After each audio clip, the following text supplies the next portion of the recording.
ঘরে থাকা অল্প উপকরণ দিয়েই তৈরি করব ঝটপট মজার একটা নাস্তার রেসিপি। চাইলে বিকালের চায়ের সাথে পরিবেশনের জন্য তৈরি করতে পারো। শুরুতে বলে নিয়ে নিচ্ছি 1 কাপ কুসুম গরম পানি, 3 টেবিল চামচ গুঁড়ো দুধ। আমি এখানে গুঁড়ো দুধ দিয়েই আজকের এই রেসিপিটা বানিয়ে নিচ্ছি, তবে তোমরা চাইলে কিন্তু লিকুইড মিল্ক দিয়েও রেসিপিটা বানিয়ে নিতে পারো। 1 চিমটি লবণ আর 100 গ্রাম চিনি। এখন একটু সময় নিয়ে মিশিয়ে নিচ্ছি, অর্থাৎ চিনি গলে না যাওয়া পর্যন্ত মিশিয়ে নিতে হবে। মিশিয়ে নেওয়া হয়ে গেছে, তো এখন নিয়ে নিচ্ছি ডিম। এখানে আমি 1টি ডিম নিয়ে নিলাম, তবে চাইলে 2টি ডিমও দিতে পারো।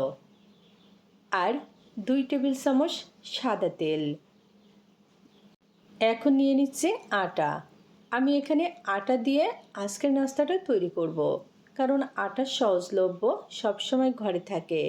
1 টেবিল চামচ ইস্ট। ইস্ট কিন্তু তোমরা যে কোনো মুদি দোকানে পেয়ে যাবে। একটু সময় নিয়ে খুবই ভালো করে মিশিয়ে নিব, যেন কোনো দলা বা গোটা অংশ না থাকে। আর হ্যাঁ, এখানে ব্যাটার তৈরির জন্য আটা লাগছে 250 গ্রাম। ফাইনালি কিন্তু ব্যাটার রেডি। তো এর ঘনত্বটা তোমরা হয়তো দেখে বুঝতে পারছো, খুব বেশি পাতলা না, তুলনামূলকভাবে ঘন। এখন ভাজার জন্য প্যানে নিয়ে নিচ্ছি পরিমাণ মতো সাদা তেল। তেল ভালোভাবে গরম করে নিয়েছি, এখন ব্যাটার দিয়ে দিচ্ছি। আমি হাত দিয়ে ব্যাটারটা এভাবে পরিমাণ মতো দিয়ে দিচ্ছি। আর হ্যাঁ, এই পর্যায়ে চুলার আঁচটা কিন্তু মিডিয়ামে রাখতে হবে।